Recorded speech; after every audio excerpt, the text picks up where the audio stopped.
Hi friends, நம்ம சேனலை புதுசாக பார்க்குறவங்க சேனலை சப்ஸ்கிரைப் பண்ணிவிட்டு அப்படியே பெல் ஐக்கானையும் கிளிக் பண்ணிடுங்க. இப்போ நம்ம மூவிக்குள்ளே போகலாமா? ஸ்டார்டிங்லேயே ஹீரோ ஹீரோயின் கிட்ட அந்த மாதிரி பொண்ணு கல்யாணம் ஆக போகுதுன்னு தெரிஞ்சோடனே கோச்சிக்கிட்டு போயிடுறா. அதுக்கப்புறம் அந்த நாசி பொண்ணு ஹீரோ கிட்ட சொல்லுது, இது எப்படி நடந்துச்சுனே தெரில, மன்னர்கிட்ட ஆனால் நான் சொல்லலை அப்படின்னு அவன்கிட்ட சமாளிச்சுக்கிட்டு இருக்கா. ஆனால் அவன் அதை மதிக்காமல் ஹீரோயின் பின்னாடி ஒடியாந்துட்டான். ஹீரோயின் கிட்ட சொல்கிறான், நீ இதெல்லாம் நம்பாத, இது எப்படி நடந்துச்சுன்னு எனக்கே தெரியலை, நான் சொல்கிறத கேளுன்னு சொல்லுவா. நீங்கள் எதுவும் பேச வேண்டாம், நான் சொல்கிறத நீங்கள் கேளுங்க, உண்மையானுமே சொல்லுங்கள், நாசி பொண்ணுக்கும் உங்களுக்கும் முன்னாடியே தெரியுமா தெரியாதா அப்படின்னு சொல்லிட்டு ஹீரோயின் கேட்குறா. அதுக்கு ஹீரோ சொல்கிறான், எனக்கு தெரியும், முன்னாடியே அவள் என்னோட போர்க்கைதியாக இருந்தா, ஒரு போர் மூலமாக நான் அவளை கைதியாக எனக்கு அடைப்பட்டிருந்தா அப்படின்னு சொன்னோன்னே ஹீரோயின் சரிதான் கோச்சிக்கிட்டு போயிடுவா.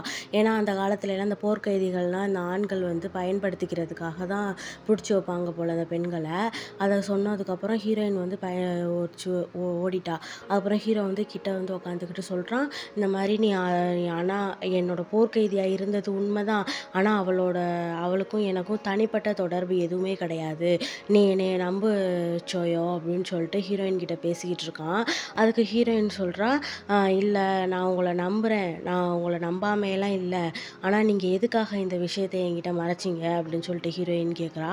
அதுக்கு ஹீரோ சொல்கிறான், உன்கிட்ட எதுவும் சொல்லக்கூடாதுங்கிறதுக்காக நான் மறைக்கலை, சப்போஸ் நான் உன்கிட்ட சொல்லியிருந்தா நீ என்னை எதுவும் தப்பாக நினச்சிக்குவியோன்ற பயத்தில் மட்டும்தான் நான் உன்கிட்ட மறைச்சேன், மற்றபடி உன்கிட்ட மறைக்கணுன்ற எனக்கு எண்ணமே கிடையாது அப்படின்னு சொல்லிட்டு ஹீரோ சொல்கிறான். சரி விடுங்க, சரி இப்போ அப்பா இப்படி ஒரு முடிவு எடுத்திருக்காரே, அதுக்கு நீங்கள் என்ன பதில் சொல்ல போகிறீங்க அப்படின்னு சொல்லிட்டு கேட்குறா.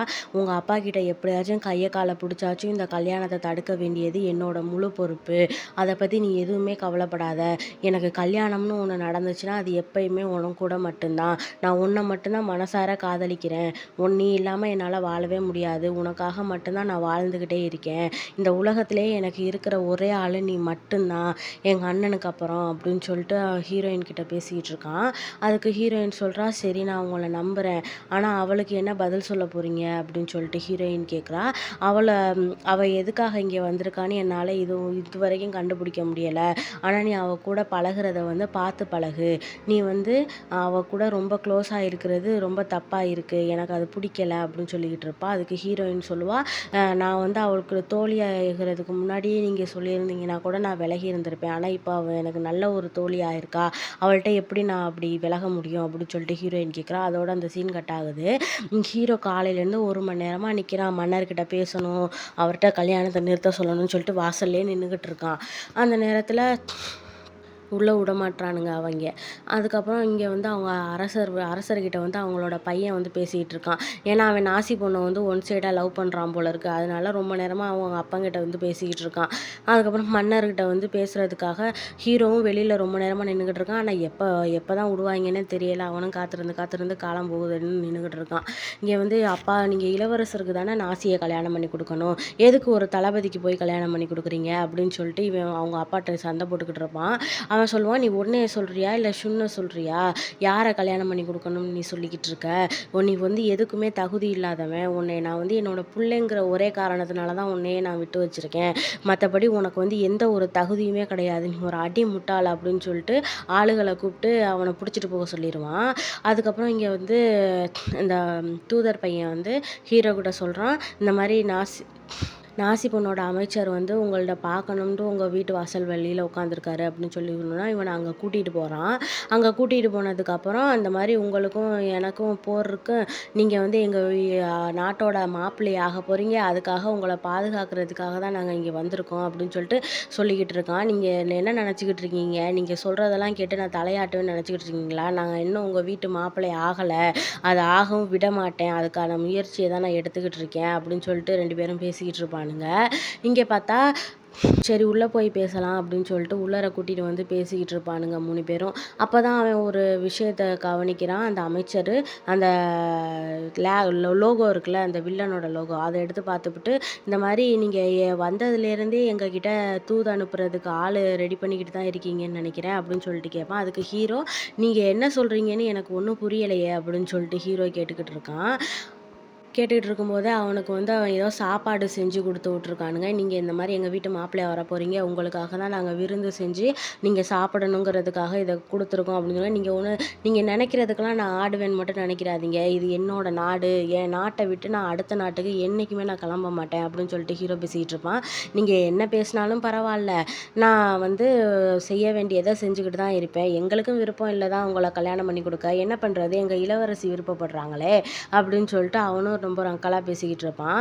அதுக்கப்புறம் சரி நீங்க சாப்பிட்டாலும் சரி, சாப்பிடலனாலும் சரின்னு அங்கனக்குள்ள வச்சுட்டு போயிருவான். அதுக்கப்புறம் தான் அந்த லோகோவ எடுத்து காமிப்பான். நீங்க தூது அனுப்புனீங்கன்னு சொன்னது நான் இத தான். இந்த குறிய வச்சு தான் ஒரு கத்தி எங்ககிட்ட சிக்குனுச்சு. அவன் பார்த்தான். அப்ப அப்படின்னு சொன்னோனே, "என்னது? அப்ப அந்த ஆள் உன் கண்ணுலயும் பட்டானா?" அப்படின்னு சொல்லிட்டு ஹீரோ கேட்குறான். அதுக்கு அவன் கேட்குறான், "அப்போ அவன் உங்களோட ஆள் கிடையாதா? அப்ப அவன் யாரோட ஆளு? நாங்க வந்த அன்னைக்கே எங்கள பின்தொடர்ந்து வந்துகிட்டு இருந்தான்." அப்படின்னு சொல்லிட்டு ஒரு மேப் எடுத்து பார்க்குறான். இந்த மாரி இந்த இடத்துல, இந்த இடத்துல, இந்த இடத்துல எல்லா இடத்துலயுமே அவனுங்க இருந்தானுங்க. ஆனா இந்த ஒரு இடத்துல மட்டும் அவைங்க இல்ல. அப்படின்னு சொல்லிட்டு ஏதோ கண்டுபிடிச்சிருக்கானுங்க. என்னன்னு தெர்ல. இங்க பார்த்தா தம்பிக்காரனும், ஹீரோயினும் அந்த தாத்தாவ பார்க்குறதுக்காக ஜெயிலுக்கு வந்திருக்காங்க. "அக்கா நீ எதுக்கு அவர பார்க்கணும்னே நெனச்சுக்கிட்டு இருக்க?" அப்படின்னு சொல்லிட்டு தம்பிக்காரன் கேட்குறான். "அது என்னமோ தெர்லடா. அவன் புக்கு குடுத்தார்ல, அதுல வந்து என்னமோ எனக்கு ஒரு மருந்து இருக்கும்னு எனக்கு தோணுது. அதனால அவர்ட்ட என்ன ஏதுன்னு தெளிவா கேட்டு தெரிஞ்சுக்கலான்ற ஒரு காரணத்துக்காக தான் நான் அவர பார்க்கணும்னு சொல்றேன். வேற எதுக்காகவும் இல்ல. எங்க அப்பா என் கனவுல வந்தாரு. இந்த மாரி அவரும் ஏதோ சொல்லாம சொன்னாரு. ஆனா பௌர்ணமி அன்னைக்கு என்னோட உயிர் போகுமா, இருக்குமான்னு எனக்கு தெரியல. அத வந்து காப்பாத்துறது வந்து இந்த வயசானவர் கையில தான் இருக்கு. அத நான் கேட்டுட்டு போகலான்றதுக்காக மட்டும் தான் வந்தேன்." அப்படின்னு சொல்லி பேசிக்கிட்டு இருக்காங்க 2 பேரும். தம்பிக்காரன் சொல்றான், ஒரு வேள உன்னால தப்பிக்க முடியும்னு இருந்துச்சுன்னா, இந்த புக்கு மூலமா தப்பிக்கிற முடியும்னு நெனச்சியன்னா, கண்டிப்பா நீ அவர்ட்ட கேளுக்கா. ஆனா வந்து எனக்கு வந்து இதுல எதுவும் நம்பிக்கை இருக்கிற மாரி தெரியல. நீ என்ன நெனச்சிட்டு இருக்கன்னு எனக்கு வந்து புரியவே இல்லக்கா. சரிக்கா, தளபதிக்கும் அவளுக்கும் கல்யாணம் நடக்க போதுன்னு பேசிட்டு இருக்காங்களே, நீ அத பத்தி என்ன நெனைக்கிற? அப்படின்னு சொல்லிட்டு தம்பிக்காரன் கேட்குறான். அவர் மேல எனக்கு நம்பிக்கை இருக்கு. அவரு கண்டிப்பா இன்னொரு பொண்ண கல்யாணம் பண்ணிக்க மாட்டாரு. அவர நான் முழுமையா நம்புறேன் அப்படின்னு சொல்லி கேட்குறான். அதுக்கு தம்பிக்காரன் கேட்குறான், "ஒருவேள அவன் அவள கல்யாணம் பண்ணிட்டான்னா அப்படின்னு சொன்னா, அவர கண்டிப்பா மறக்க மாட்டேன்." அப்படின்னு சொல்லி பேசிட்டு இருப்பா. இங்க பார்த்தா நாசி பொண்ணுக்கு வந்து மன்னர் வந்து நெறையா பொருட்கள்லாம் அனுப்பி வச்சிருக்காரு. அத ஹீரோயின் பார்க்குறா. பார்த்தோனே நாசி பொண்ணு சொல்லுது, "மன்னர் எதுக்காக இப்படிலாம் பண்றாருன்னு எனக்கு தெரியல. அம்மா என்னா நடிப்பு! இப்படி பண்றாருன்னு தெரியல. ஆனா அவரு ஏதோ ஒரு காரணமா தான் பண்றாரு. நான் அவர்கிட்ட பேசி பார்க்குறேன். இந்த கல்யாணம் வேண்டான்னு சொல்லிட்டு. ஆனா அவர் என்ன நெனச்சிருக்காருன்னு என்னால தெரியல. அவர் வாக்கையும் என்னால மீற முடியாது. நான் பேசி மட்டும் தான் பார்க்க முடியும் உனக்காக." அப்படின்னு சொல்லி பேசிட்டு இருப்பா. ஹீரோயின் வந்து எதுவும் சொல்லாம வீட்டுக்குள்ள போயிருவா. போனதுக்கப்புறம் இவ உட்காந்து என்னமோ யோசிச்சுக்கிட்டு இருப்பா. என்னன்னு தெர்ல. அந்த கட்டு புண்ணு எப்படி இருக்கு? அப்படின்னு சொல்லிட்டு ஹீரோயின் கேட்டுட்டு இருப்பா. "அது பரவால்ல. கொஞ்சம் ஆறியிருக்கு." அப்படின்னு சொல்லிட்டு, "இன்னொரு காயம் பட்டுச்சே, அது எப்படி உனக்கு பட்டுச்சு?" அப்படின்னு சொல்லிட்டு ஹீரோயின் கேட்பா. "அது வந்து நான் சொன்னேன்ல, ஒரு ஓநாய் வந்து என்னைய கடிச்சிச்சு. நான் விருப்பமானவருக்காக கடிப்பட்டேன்னு சொல்லிட்டு. அது யாருன்னா நான் தளபதிக்காக தான். தளபதிய வந்து எனக்கு முன்னாடியே தெரியும். அவருக்கு வந்து நான் வந்து போர்க்கைதியா தான் இருந்தேன்." அப்படின்னு சொல்லுவா. அதுக்கு ஹீரோயின் கேட்பா, "ஆமா சொன்னாரு தான் அவரும். அவர் போர்க்கைதியா தான் இருந்தீங்கன்னு." அப்ப சொல்லுவா இந்த பொண்ணு ஆசி பொண்ணு சொல்லும், "நான் வந்து அங்கே போர்க்கைதியா இருந்தது உண்மைதான். ஆனா நான் வந்து இளவரசின்னு அவங்க யாருக்குமே தெரியாது. அந்த நேரத்துல வந்து தளபதி தான் எனக்கு உதவி பண்ணாரு. எனக்கு உதவி பண்ணவும் நானும் அவருக்கு உதவி பண்ணேன். அப்படிதான் எங்க உறவு இருந்தது. நான் நெறையா பேருக்கிட்ட மாட்டிக்கிட்டு சிக்கி தவிக்கும்போது, அவர் தான் எனக்கு வந்து பெரிய உதவி பண்ணாரு. ஒருத்தவர் வந்து என்கிட்ட பலவங்கமா நடந்துக்க முயற்சி பண்ணாரு. ஆனா அந்த நேரம் அவர் வந்து அவங்கள தடுத்து நிறுத்தி, என்னைய காப்பாத்தி எல்லார்கிட்டயும் ஒரு வார்த்தை சொன்னாரு. இந்த மாதிரி நான் தளபதியா இருக்கிற வரைக்கும் யாருமே எந்த பெண்ணையும் தொடவும் கூடாது, பேசவும் கூடாது, தப்பான பார்வையில பார்க்கவும் கூடாது." அப்படின்னு சொல்லிட்டு எல்லாருக்கும் கட்டளையிட்டாரு. அந்த எண்ணம் எனக்கு ரொம்ப புடிச்சிருந்தது. அப்போ வந்து நான் அவர ரொம்ப நம்பிட்டேன். அதுக்காக நான் என்ன பண்ணேன்னா, போர் நடந்துச்சு. போர் நடக்கிறதுக்கு என்னோட நாட்டுக்கு எதிரா நானே அவருக்காக உதவி பண்ணேன். சதி செஞ்சேன். இந்த மாரி குறுக்கு பாதை எதுன்னு அவருக்கு காமிச்சேன். காமிச்சதுனால தான் அவர் வந்து அந்த போர்ல வந்து ஜெயிக்க முடிஞ்சுது. அதனால எங்க நாட்ல இருந்து நெறையா பேர் உயிரிழந்தாங்க. ஆனா என் நாட்டிலேயே நான் வந்து முகத்துல முழிக்க முடியாம ரொம்ப தடுமாறி கஷ்டப்பட்டு நின்னுகிட்டு இருந்தேன். ஆனா அது எதுக்காகன்னு நெனச்சா, என்னோட தளபதிக்காகன்னு நெனைக்கும்போது கொஞ்சம் சந்தோஷமா தான் இருந்துச்சு. அந்த இடத்துல தளபதிக்கு வந்து ரொம்ப முடியாமல் போயிடுச்சு. ஒரு குகை மட்டும் என் கண்ணுக்கு பட்டுச்சேன்னு சொல்லிட்டு அந்த குகையில் வந்து நானும் தளபதியும் போய் ஒளிஞ்சுக்கிட்டோம். அந்த நேரமாக தான் பார்த்து ஒரு ஓநாய் வந்து என் கையை பயங்கரமாக கடிச்சிருச்சு. அப்புறம் தளபதி கேட்டார், எதுக்காக நீ இப்படி பண்ணேன்னு சொல்லி கேட்டார். அந்த எண்ணம்லாம் எனக்கு ரொம்ப பிடிச்சிருந்துச்சு. அவருக்காக மட்டும்தான் என் உயிரை கூட தியாகம் பண்ண நான் தயாராக இருந்தேன் அப்படின்னு சொல்லிட்டு எல்லா கதையும் சொல்லிக்கிட்டு இருக்கா. ஹீரோயின் வந்து அதை பார்த்துட்டே யோசிச்சுட்டு இருக்கா, எதுக்காக தளபதி நம்மள்ட்ட இதெல்லாம் மறைச்சாருன்னு சொல்லிட்டு. அதுக்கப்புறம் இந்த பொண்ணு வந்து நான் வந்து கூனி குறுகி நின்ன இடம் வந்து அந்த போரில் என்னோட நாட்டு மக்கள்லாம் இறந்த இடத்துல அப்போ நான் முடிவு பண்ணேன், தளபதியை இனிமேல் பார்க்கவும் கூடாது, அவர் கூட பேசவும் கூடாது, அவரோட எண்ணமே எனக்கு வரக்கூடாதுன்னு நான் முடிவெடுத்தேன். ஆனால் இப்போ வந்து சூழ்நிலை வந்து வேறு மாதிரி மாறிடுச்சு. நான் வந்து இங்கே ஒரு விருந்தாளியாக தான் வந்தேன். ஆனால் இந்த இடத்துல மன்னர் வந்து எனக்கும் அவருக்கும் கல்யாணம் முடிவு பண்ணுவாருன்னு நான் கனவுல கூட நினச்சி பார்க்கல. இப்படி ஒரு இக்கட்டான சூழ்நிலையில தான் நானும் மாட்டிக்கிட்டு இருக்கேன் அப்படின்னு சொல்லிட்டு ஹீரோயின்கிட்ட சொல்லிட்டு இருப்பா. அதுக்கு ஹீரோயின் கேட்பா, நீங்கள் வந்து இவ்வளவு சொல்கிறீங்க, எனக்கு புரியுது. ஆனால் இதெல்லாம் என்கிட்ட தளபதி சொல்லலை. எதுவாக இருந்தாலும் நான் அவர்கிட்ட நேரடியாக கேட்டு தான் தெரிஞ்சுக்கணும். அவர்கிட்ட நான் கேட்காம எதையுமே நான் முடிவெடுக்க மாட்டேன். அப்போ நீங்களும் தளபதியும் முன்னாடியே உறவில் இருந்தீங்களா அப்படின்னு சொல்லி கேட்பா. இப்போ வந்து ஆமான்னு சும்மாவே சொல்லி விட்டுறா. அதுக்கப்புறம் சரி தளபதிகிட்ட கேட்போம்னு சொல்லிட்டு போகிறா. இவ கூப்பிட்டு என்னை நீ நம்பலையா அப்படின்னு சொல்லி கேட்குறா. நான் உங்களை நம்பணும் நம்பாததுங்கிறதே வந்து என்னோட எண்ணம் கிடையாது. நீங்கள் பொய்யும் சொல்லலாம், உண்மையும் சொல்லலாம். ஆனால் எதுவாக இருந்தாலும் என்னோட தளபதிக்கிட்ட நான் நேராக கேட்டு தெரிஞ்சுக்கிட்டு தான் நான் முடிவெடுப்பேன் அப்படின்னு சொல்லிட்டு அவள் கிளம்பிடுறா. இவன் வந்து ஏதோ சண்டைக்கு வந்து கிளம்பிட்டு இருக்கான். வெளியாட்கள் வந்து உள்ளார வந்துட்டாங்கன்னு சொல்லிட்டு அந்த ஆட்களை பிடிக்கிறதுக்கு அந்த மேப்பை வச்சு இடத்த கண்டுபிடிச்சானுங்கள்ல, அந்த இடத்துக்கு போயிட்டு இருப்பான். அப்போ ஹீரோயின் வந்து இந்த மாதிரி உங்கள்கிட்ட கேட்கணும், நாசி பொண்ணுக்கும் உங்களுக்கும் முன்னாடியே தெரியுமா, உங்களுக்கு உதவி பண்ணியிருக்காளான்னு சொல்லி கேட்டுக்கிட்டு இருப்பான். இந்த நேரத்தில் கேட்க வேண்டிய கேள்வியா இது அப்படின்னு சொன்னோன்னே அந்த நாசி பொண்ணோட அமைச்சர் வாங்க லேட் ஆயிடுச்சுன்னு சொல்லிட்டு அவனை கூட்டிகிட்டு கிளம்பிடுவான். இங்கே வந்து ஃப்ரெண்டுக்காரி வந்து இளவரசி உங்களுக்கு எதுவும் பிரச்சனை இல்லையே, என்னாச்சு ஏதுன்னு விசாரிச்சுக்கிட்டு இருப்பான். அந்த நேரம் பார்த்து நாசி பொண்ணு வந்து அவனை எங்கே போயிருக்கான் அப்படின்னு சொல்லி கேட்பா. இந்த மாதிரி ஆட்களை தேடி கண்டுபிடிக்கிறதுக்காக போயிருக்காங்க, அந்த கொலகார ஆட்களை அப்படின்னு சொல்லி இவன் சொல்லி விட்ருவான். சொன்னதுக்கப்புறம் அவன் வந்து சரி நானும் கிளம்புறேன் அப்படின்னு சொல்லிட்டு கிளம்ப பார்ப்பா. இல்லை நானும் வரேன், என்னையும் கூட்டிகிட்டு போ அப்படின்னு சொல்லிட்டு ஹீரோயினும் சொல்லுவா. இவளை தயவு செய்து கூட்டிகிட்டு வராத, இவளை இங்கேயே பத்திரமா பார்த்துக்க அப்படின்னு சொல்லிட்டு அந்த நாசி பொண்ணு கிளம்பி ஓடிடும். ஹீரோயின் வந்து என்னையும் நீ கூட்டிகிட்டு போன்னு சொல்லிட்டு அவனையும் கூட்டிகிட்டு போக சொல்லிடும். இங்கே பார்த்தா அந்த கொலகாரங்க எடுக்கிற இடத்த கண்டுபிடிச்சிட்டு ஒவ்வொருத்தவங்க கூட சண்டை போட்டுக்கிட்டு இருக்கான் ஹீரோ. சண்டை போட்டுக்கிட்டு இருக்கும்போது இந்த நாசி பொண்ணும் அவனுக்கு ஏற்ற மாதிரி சண்டை போட்டுக்கிட்டு அவன் ஹீரோவை காப்பாற்றுறது, வில்லன்களை அடிக்கிறது, அந்த மாதிரி வேலையை பண்ணிக்கிட்டு இருக்கு. இங்கே பார்த்தா ஹீரோயின் பாவமாக யோசிச்சுக்கிட்டு இருக்கா. அவங்க 2 பேருக்கும் தான் ஜோடி நல்லா இருக்குது, இவருக்கு ஏற்ற ஜோடி அந்த பொண்ணாக தான் இருப்பா அப்படின்னு சொல்லிக்கிட்டு இருப்பா. ஹீரோயின் பார்க்குறத பார்த்துட்டு அந்த பொண்ணு ஹீரோ மேலே சாஞ்சிக்கிட்டு எனக்கு முடியலை காப்பாற்றுங்கன்னு சொல்லி இது பண்ணிகிட்டு இருப்பா. ஹீரோ வந்து அசிஸ்டண்ட் மேலே தள்ளி விட்டுவிட்டு நீ வந்து இவளை பார்த்துக்கன்னு சொல்லிட்டு ஹீரோயின் பின்னாடி ஓடிடுவான். இங்கே பார்த்தா இந்த வில்லங்காரனோட அசிஸ்டன்ட் இருப்பான்ல, அவனை வந்து இந்த வில்லங்காரன் வந்து டக்குன்னு கத்தியால் குத்திடுறான். குத்திவிட்டு நீ இருந்தால் தான் அவன் வந்து என்னை கண்டுபிடிப்பான், நீ இருக்கிற வரைக்கும் அவன் வந்து என்னை கண்டுபிடிக்கிறதுக்கு 100% வாய்ப்பு இருக்குன்னு சொல்லிட்டு அவனை குத்தி கொண்டுபிட்டு போயிடுவான்.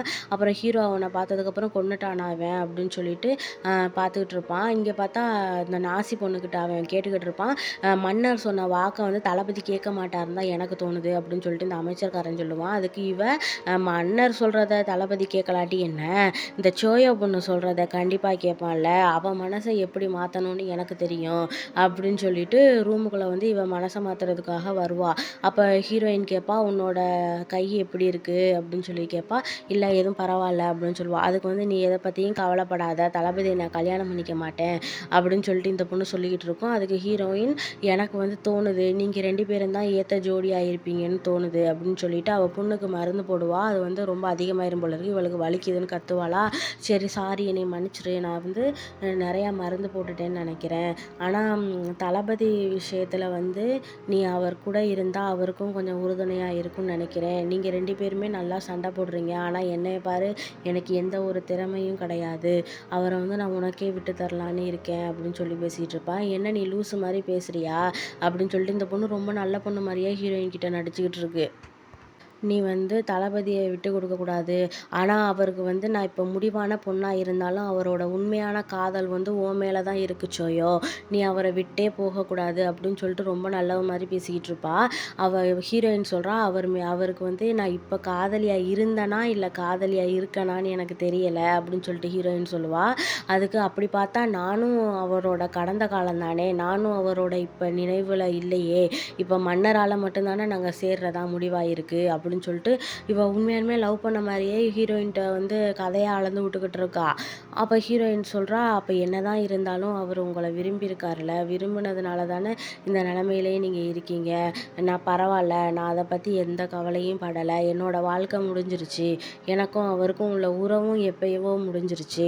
இப்போதைக்கு மன்னர் வந்து உங்களை தான் இணைக்கணும்னு இருக்காரு. அப்படி மன்னர் வேணான்னு முடிவெடுத்தாருனா மட்டும்தான் நான் அவர் கூட சேர முடியும். நானாக நினச்சா கண்டிப்பாக அவர் கூட சேர முடியாது அப்படின்னு சொல்லிட்டு ஹீரோயின் வந்து சொல்லிகிட்டு இருக்கா. அதுக்கு நாசி பொண்ணு, நீ எதை பற்றியும் கவலைப்படாத, அவர் உன்னை தான் கல்யாணம் பண்ணிப்பாருன்னு எனக்கு தோணுதுன்னு சொல்லி நடிச்சுக்கிட்டு இருக்கு. இங்கே பார்த்தா அந்த கொலகாரனோட அசிஸ்டண்ட் இருக்கான்ல, அவனோட இதயத்தை எடுத்துக்கிட்டு போயிருப்பான் போல இருக்கு அந்த வில்லன். அதை பார்த்துட்டு இவன் எதுக்காக எடுத்துகிட்டு போனான், காரணம் இல்லாமல் இப்படி அவனை கொன்னதுக்கு காரணம் என்ன அப்படின்னு சொல்லிட்டு ஹீரோவோட ஃப்ரெண்டும் ஹீரோவும் பேசிகிட்டு இருப்பானுங்க. ஹீரோ சொல்லுவான், அது எதுக்காகன்னு தான் எனக்கும் புரிய மாட்டேங்குது, கண்டுபிடிக்கணும் அப்படின்னு சொல்லிட்டு 2 பேரும் பேசிகிட்டு இருப்பானுங்க. இங்கே ஹீரோயின் வந்து அதை பற்றி பயங்கரமாக யோசிச்சுக்கிட்டு இருக்கா. அப்போ வந்து தம்பிக்காரன் அவங்க ஹீரோவோட கல்யாண பத்திரிக்கையை வந்து கொடுப்பான். அதை படித்து பார்த்துட்டு ஹீரோயினுக்கு வந்து ஒரு மாதிரியாக இருக்குது, ரொம்ப கஷ்டமாக இருக்குது. அக்கா நீ என்னக்கா நினச்சிக்கிட்டு இருக்கா, அவன் கல்யாண பத்திரிக்கை அடிக்கிற வரைக்கும் போயிட்டான், அவன் கல்யாண பார்த்துட்டு பேசாமல் இருக்கலாம்னு நினச்சிக்கிட்டு இருக்கியா அப்படின்னு சொல்லிட்டு தம்பிக்காரன் கேட்டுக்கிட்டு இருக்கான். அதுக்கு ஹீரோயின் சொல்கிறா, அதுக்கு நம்ம என்னடா பண்ண முடியும், மன்னரோட கட்டளையை மீறவா முடியும், நம்மளோட தலைவிதி இதுதான்னா அதை யாரால் மாற்ற முடியும் அப்படின்னு சொல்லிட்டு ஹீரோயின் பேசிகிட்டு இருப்பா.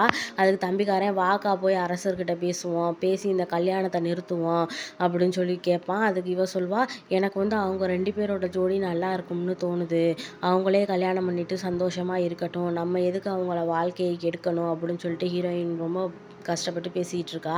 அதுக்கு தம்பிக்காரன் சொல்கிறான், அக்கா நீ வந்து இவ்வளோ கஷ்டப்படுவேன்னு நான் எதிர்பார்க்கல அப்படின்னு சொல்லி பேசிகிட்டு இருப்பான். இங்கே பார்த்தா ஹீரோவோட அத்தைக்காரி வந்து, என்னடா நீ நினச்சிக்கிட்டு இருக்க, நான் இன்னும் உயிரோடு தான் இருக்கேன், உனக்கு மனசில் இருக்கா இல்லையா, ஒழுங்கு மரியாதையாக மன்னர்கிட்ட பேசி இந்த கல்யாணத்தை நிறுத்த சொல்லு, எனக்கு வந்து இந்த பொண்ணெல்லாம் மருமகளாக வர்றதுக்கு எனக்கு துளி கூட விருப்பம் கிடையாது அப்படின்னு சொல்லியிருப்பான். ஹீரோ வந்து, சரி அத்தை, நான் கண்டிப்பாக மன்னர்கிட்ட பேசுகிறேன் அப்படின்னு சொல்லியிருப்பான். நீ வந்து வந்தால் சோயா கூட தான் நம்ம வீட்டுக்கு வரணும், வேறு எந்த பொண்ணையும் என்னால் என்னோட மருமகளை அனுமதிக்கவே முடியாது, என்ன மனசில் வச்சுக்கிறியா, புரிஞ்சுதா என்ன அப்படின்னு கேட்டுட்டு அந்த மாதிரி திட்டிட்டு கிளம்புது. அதுக்கப்புறம் ஹீரோ சொல்லுவான், சரிங்க அத்தை அப்படின்னு சொல்லிட்டு அவளுக்கு வாக்கு கொடுத்துட்டு கிளம்புவான். அதுக்கப்புறம் இந்த தம்பிக்காரனும் சோயோ நாசி பொண்ணு 3 பேரும் வந்து ஹீரோவோட கதவை உடச்சிக்கிட்டு வெளியில் வந்து நிற்கிங்க, அவன்கிட்ட என்னன்னு கேட்கணுன்ட்டு. நாசி பொண்ணு, எதுக்காக நீ கதவை உடைக்கிற அப்படின்னு சொல்லி கேட்பா. நீ இன்னும் இந்த வீட்டு மருமகள் ஆகலை, அதை மனசில் வச்சுக்க அப்படின்னு சொல்லிட்டு தம்பிக்காரன் சண்டை போட்டுக்கிட்டு இருப்பான். அப்போ ஹீரோ வந்து சண்டையை நிறுத்துங்க அப்படின்னு சொல்லுவான். அதோட இந்த எபிசோட் முடியுது.